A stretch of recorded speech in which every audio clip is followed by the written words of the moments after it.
Pensa aí, Sapien. Todo mundo fala da IA como se tudo tivesse começado no chat GPT. Não começou. Primeiro veio a revolução que ensinou as máquinas a reconhecer padrões, depois veio a revolução que fez a IA operar pela linguagem, e isso mudou não só a tecnologia, mas a disputa entre países, empresas e seres humanos. O Kai-Fu Lee disse que a IA tinha saído da era da descoberta e entrado na era da implementação, mas a tecnologia dos Transformers bagunçaram essa conta. Neste vídeo, eu vou te mostrar por que ele estava certo e por que a sua visão ainda não explicava tudo. Em uma tarde de maio de 2017, na cidade de Wuzhen, o jovem prodígio Ke-Ji afundou-se na cadeira e esfregou as têmporas. Ele tinha 19 anos e era o melhor jogador de Go do planeta, e estava perdendo para uma máquina. O jogo de Go, ele tem mais posições possíveis do que átomos no universo conhecido. Nenhum computador havia vencido um campeão humano até aquele momento. Quando o AlphaGo ganhou nos Estados Unidos, foi visto como mais um trunfo de engenharia.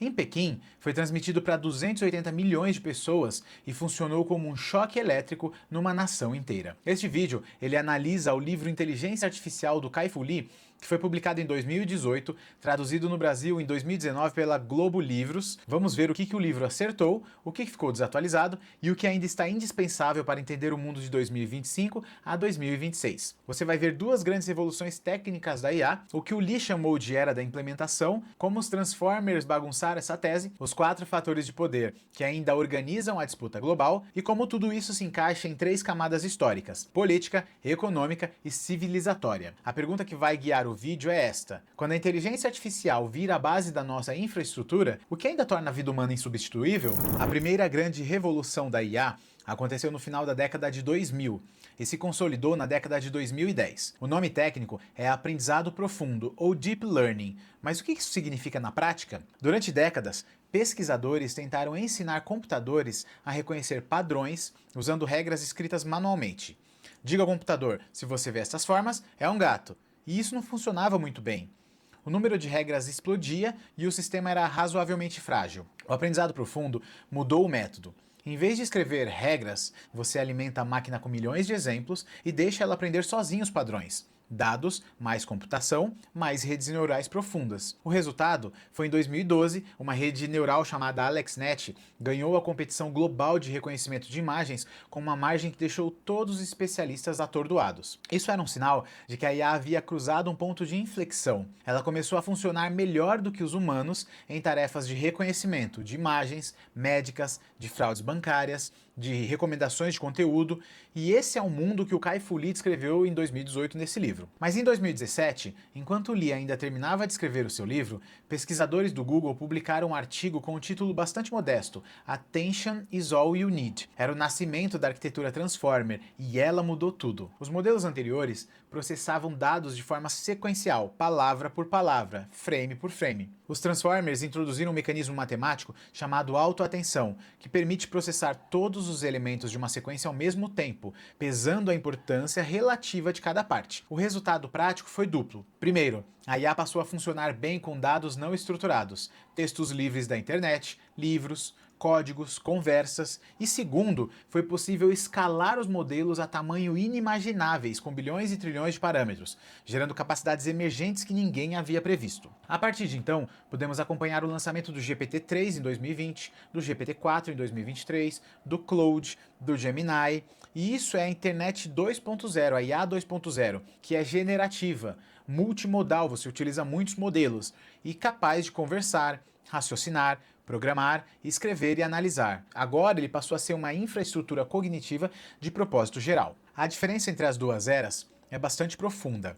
Na IA 1.0, o aprendizado era supervisionado, dependia de enormes volumes de dados rotulados por humanos e o resultado era uma especialização em domínio único. Na IA 2.0, o aprendizado é autossupervisionado. Acontece em dados brutos da internet e o resultado é uma capacidade de generalização que cruza tarefas, idiomas e modalidades. O custo deixou de ser proporcional ao volume de dados rotulados e passou a ser exponencial, impulsionado pela escala de parâmetros e pela potência computacional. O Kai-Fu Lee não era um observador distante. Ele foi vice-presidente do Google na China, fundou o maior fundo de capital de risco na Ásia em IA e treinou uma geração de empreendedores tecnológicos chineses. Quando ele escreveu que a China havia vivido seu momento Sputnik em 2017, ele estava descrevendo algo que tinha visto de perto. A derrota do QG para o AlphaGo gerou uma mobilização nacional sem precedentes.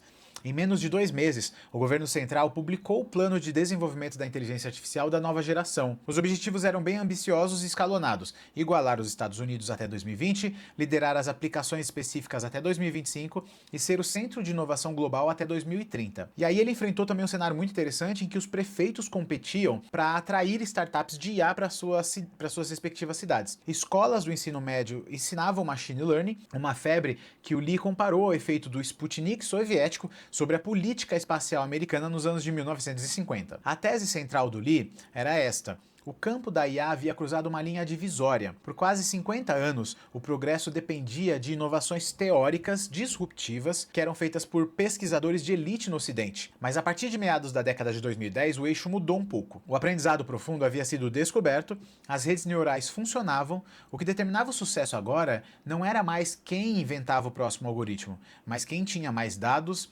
mais engenheiros práticos, mais velocidade de execução e mais apoio político. Ele comparou isso à eletricidade do Thomas Edison.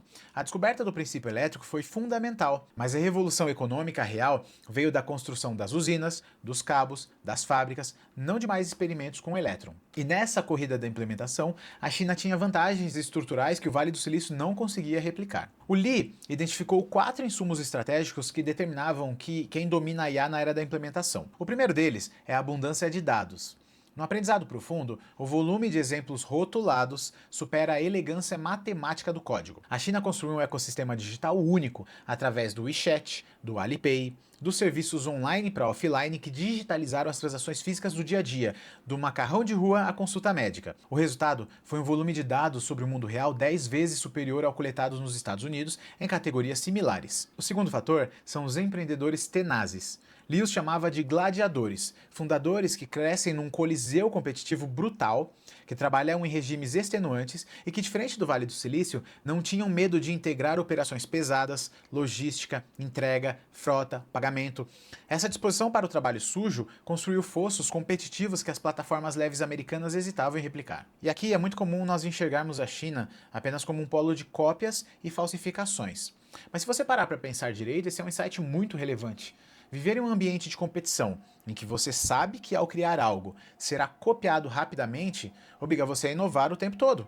E isso desenvolve uma resiliência pessoal, profissional e de mercado que talvez a gente não encontre em nenhum outro lugar.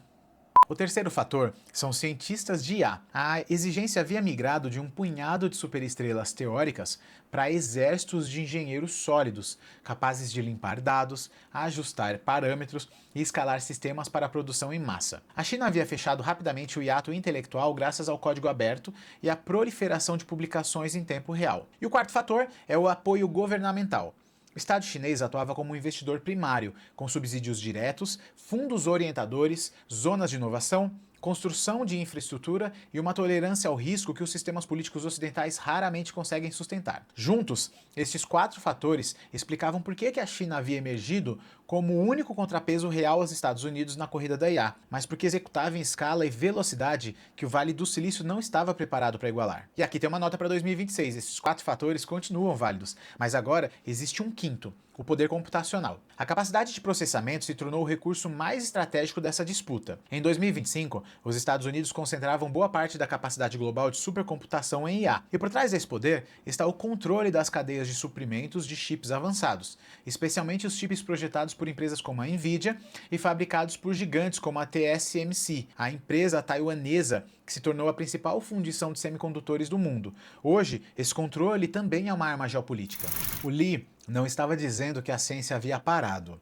O seu argumento era estratégico. No momento em que o campo migra da era da descoberta para a era da implementação, a vantagem competitiva deixa de depender de pesquisadores de elite e passa a depender de dados, engenharia e velocidade de execução. Isso, na visão dele, favorecia estruturalmente a China. O problema é que essa equação foi desafiada. Os Transformers, o aprendizado por reforço a partir de feedback humano, as leis de escala, essas não eram otimizações incrementais aplicado ao que se já sabia. Eram descobertas genuínas, surgindo exatamente nos laboratórios de elite do Vale do Silício, que o Lee havia, em certa medida, colocado em segundo plano no seu argumento. E o próprio Lee sinalizou isso quando fundou uma empresa de IA em 2023. A sua motivação declarada foi recuperar capacidade de inovação da fronteira na China. Era uma admissão implícita de que a era da descoberta não tinha encerrado, ela havia recomeçado e a China estava começando a ficar para trás. Mas a história não é linear. Em janeiro de 2025, a empresa chinesa DeepSeek lançou um modelo de linguagem que competia com o GPT-4 e custou aproximadamente 6 milhões de dólares para treinar, contra centenas de milhões do Vale do Silício. Isso causou um tremor na Wall Street e no ecossistema de IA americano, e validou o Lee em um aspecto fundamental. A China é mestre na eficiência de execução, no trabalho sujo de limpeza de dados, na otimização de infraestrutura e na redução de custos de inferência. A vantagem não está necessariamente em inventar, está em implementar melhor e mais barato. A pergunta-chave aqui é em que momento nós estamos. O livro responde que nós estamos passando por uma tensão híbrida. Os Estados Unidos lideram na fronteira da descoberta pura. Só em 2024 produziram 40 modelos de IA notáveis contra 15 da China. Mas a China demonstra capacidade superior na execução e na otimização. A conclusão mais precisa é esta: não estamos saindo da era da descoberta para entrar na era da implementação. Estamos numa era em que as duas disputas ocorrem simultaneamente. E o que determina o poder não é mais escolher entre elas, mas dominar as duas ao mesmo tempo. O Kai-Fu Lee acertou ao identificar a implementação como eixo central da disputa. O que ele não previu foi que os Transformers reabririam a fronteira técnica antes de ela se consolidar. O mapa estava certo, ele só precisava ser ampliado. Para entender o impacto real da IA, não basta listar tecnologias. Precisamos de uma grade de leitura que separe o que é uma conjuntura passageira do que é uma transformação estrutural. Para isso, eu vou tomar emprestado um conceito que aprendi no curso de Geopolítica do professor Roque, o professor Reniozzi Cuquier, mais especificamente na aula que o professor Sidney Ferreira Leite, doutor em Relações Internacionais, apresentou esse conceito. Ele propõe enxergar a história como um mar. Dependendo de onde você olha, o movimento acontece completamente diferente. O primeiro nível é o das ondas, a política, a curta duração. São eventos geopolíticos, as decisões governamentais, as disputas entre os estados que mudam em meses ou poucos anos. É o nível mais visível, o que domina as manchetes, mas quem olha só para as ondas não enxerga muito o mar. O segundo nível é o do mar mais largo, o mar amplo, os ciclos econômicos, a média duração. São as transformações no mercado de trabalho, nos modelos produtivos, nas indústrias, movimentos que levam décadas para se completar, como as revoluções industriais, as grandes depressões e as reestruturações de império. O terceiro nível é o das profundezas abissais, a longa duração civilizatória. É o nível mais lento e mais poderoso. As mentalidades, os valores, as visões de mundo, as religiões. Estruturas que persistem por gerações e às vezes por séculos. A China, por exemplo, é uma civilização com mais de 3 milênios de continuidade. Isso é longa duração. Então vamos para o nível 1. No plano da conjuntura, a IA entrou como uma disputa de soberania nacional. O momento Sputnik da China gerou um plano de Estado. Os Estados Unidos responderam com controle de exportação de semicondutores, tentando sufocar o acesso chinês aos chips de GPU da Nvidia. Em 2025, o conceito da IA soberana domina as políticas nacionais. Índia, Singapura, países da União Europeia, todos investem em infraestrutura própria para não depender totalmente dos modelos proprietários americanos. A IA deixou de ser uma questão técnica e virou uma questão de segurança nacional. Neste nível, o risco de leitura rasa é confundir a disputa da China com os Estados Unidos como o único eixo da transformação, e a mudança é muito mais profunda. No plano econômico, que é o nosso nível 2, economia e trabalho, o Lee organizou o impacto da IA em 4 ondas. Elas não são só fases históricas, são setores diferentes sendo transformados em velocidades diferentes. A primeira onda é a IA da internet, que são motores de recomendação, feeds personalizados, publicidade algorítmica. Essa onda já está consolidada. Em 2025 avançou para uma geração sintética de conteúdo em tempo real. A segunda onda é a IA de negócios, crédito, seguros, diagnóstico médico por imagem, análise jurídica. Essa onda ela está em expansão acelerada. Os modelos de linguagem transformaram dados estruturados em raciocínios abertos sobre fluxos de trabalhos inteiros. A terceira onda é a IA de percepção, reconhecimento facial, visão computacional, a fusão do mundo online com o mundo offline. Essa onda está em curso, com integração total de visão e áudio. Máquinas que não só enxergam, mas descrevem e raciocinam sobre o contexto físico. A quarta onda é a IA autônoma, veículos autônomos, robótica, agentes digitais, que está em franca expansão. Em 2025, o Jensen Huang, que é o CEO da Nvidia, descreveu o que chamou de uma quinta onda, a IA de raciocínio, a agência física, com robôs humanoides e agentes que operam de forma autônoma no mundo real. O impacto econômico central continua sendo o que Lee previu. Entre 40% e 50% dos empregos nos Estados Unidos podem ser tecnicamente automatizados nas próximas décadas. Mas a IA generativa inverteu a ordem do risco. O paradoxo do Moravec se confirmou. É muito mais fácil para a IA substituir um analista financeiro do que dobrar um lençol com a destreza de uma criança. Os colarinhos brancos estão na linha de frente, não os trabalhadores manuais. E aqui chegamos na camada mais profunda e na nossa terceira camada de civilização e sentido. Essa é a mais resiliente da obra do Lee. A pergunta que uma criança de um jardim de infância já fez em 2018: se os robôs fizerem tudo, então o que nós vamos fazer? Desde a Revolução Industrial, a identidade humana foi construída sobre o trabalho produtivo. Somos condicionados a derivar o nosso propósito, a nossa dignidade e o nosso sentido de valor da nossa utilidade econômica. Mas aí, se as máquinas assumem não só o trabalho físico, mas também o intelectual, análise, predição, decisão, o humano enfrenta uma crise de obsolescência que não é só econômica, é existencial. O coração do livro não está nos algoritmos, está no capítulo que o Lee chamou de A Sabedoria do Câncer, que eu particularmente interpretei como um relato bem corajoso, profundo e humano. No auge da sua influência, com fundos de capital de risco de bilhões de dólares e uma agenda de palestrante global, o Kai-Fu Lee foi diagnosticado com linfoma estágio 4. O homem que havia operado a própria vida com um algoritmo de otimização de influência e status acabou tendo que confrontar a morte. E ele descobriu que nenhuma das suas realizações profissionais podiam salvá-lo. Mais do que isso, descobriu que havia negligenciado a própria filha, os amigos próximos, as relações que davam sentido à vida, e a cura não foi só médica, foi através de conversas, de presença e de amor. E é aqui que o Lee fez uma virada normativa mais importante do livro. Um algoritmo pode diagnosticar o câncer melhor do que um médico, mas ele não pode segurar a sua mão. Ele não sente nada ao dar a notícia. O AlphaGo não sentiu nenhuma alegria quando venceu. A máquina escala inteligência, o humano escala responsabilidade, afeto e amor. O Lee rejeita a renda básica universal como uma solução para essa automatização de empregos. Ele a chama de sedativo social. Resolve o imperativo material da sobrevivência, mas ignora a necessidade humana de se sentir útil e integrado à comunidade. Uma renda incondicional mantém as pessoas vivas, mas não lhes devolve o propósito. Em seu lugar, ele propõe a Bolsa de Investimento Social, um sistema de remuneração para atividades de cuidado, serviço comunitário e educação que atualmente não são valorizadas pelo mercado, mas que serão essenciais para manter a coesão social de uma economia pós-trabalho. Cuidar de idosos, fazer tutoria com crianças, servir comunidades carentes, trabalho que muitas vezes é invisível para o mercado, mas estrutural para a civilização. O argumento aqui é bastante profundo. Se a IA libera o humano do trabalho repetitivo, devemos usar essa liberdade para fazer o que a máquina não pode. Não competir com ela em eficiência, complementá-la em humanidade, cuidar, educar, estar presente e amar. Bom, mas esse vídeo também não é só uma peça de marketing para o Kai-Fu Lee. Então vamos nomear algumas lacunas que eu encontrei nesse livro. A primeira delas é o silêncio sobre a vigilância e o controle social. Ao apresentar o reconhecimento facial como uma conveniência para pagar com o rosto nas lojas, ele higieniza o fato de que essa mesma tecnologia é usada para monitorar minorias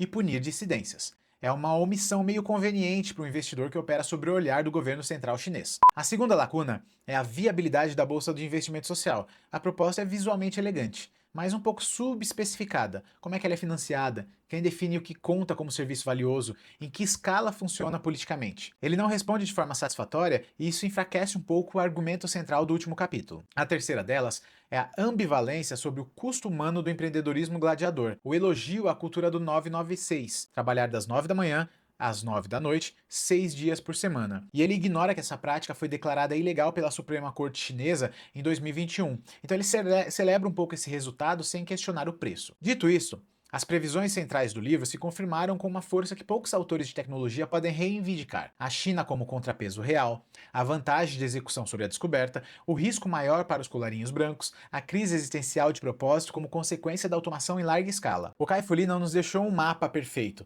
ele nos deixou uma pergunta que ficou mais urgente. Quando a inteligência artificial vira a base da nossa infraestrutura, o que ainda torna a vida humana insubstituível? Para honrar o raciocínio que nós desenvolvemos em 3 camadas, é assim que nós vamos fechar essa análise do livro. Na conjuntura da curta duração, a disputa entre os Estados Unidos e a China continuará dominando as manchetes.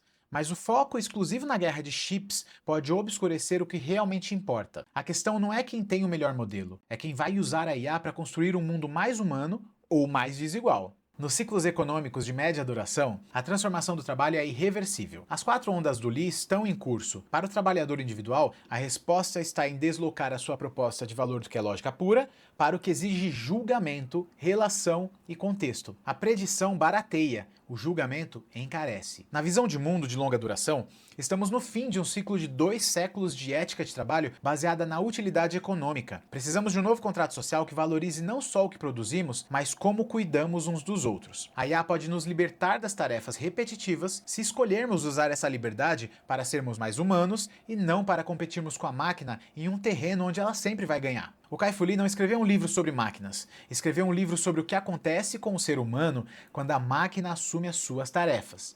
E a resposta que ele encontrou, depois de sobreviver do câncer, depois de anos no Vale do Silício e em Pequim, é que o futuro da IA revela menos sobre as máquinas e mais sobre os nossos valores. A pergunta não é se a IA vai mudar o mundo, ela já mudou. A pergunta é o que nós vamos fazer com essa mudança. Eu sou o Rafael Máximo e aqui eu falo sobre inteligência natural. Se você gosta de leitura, aprendizado e produtividade, esse canal com certeza é para você. E se você é um profissional com repertório, alguém que acabou de assistir um vídeo sobre o futuro da IA e pensou, eu tenho muito a dizer sobre isso, mas ainda não tá colocando a sua mensagem para fora, eu criei o Gravaí Sapien, um processo para gravar com celular e IA sem perder a sua voz. IA como ferramenta, não como fim do roteiro, a edição. E isso com certeza pode abrir portas para você que você nem imagina, convites, eventos, palestras. O link do curso está na descrição desse vídeo. Até o próximo raciocínio.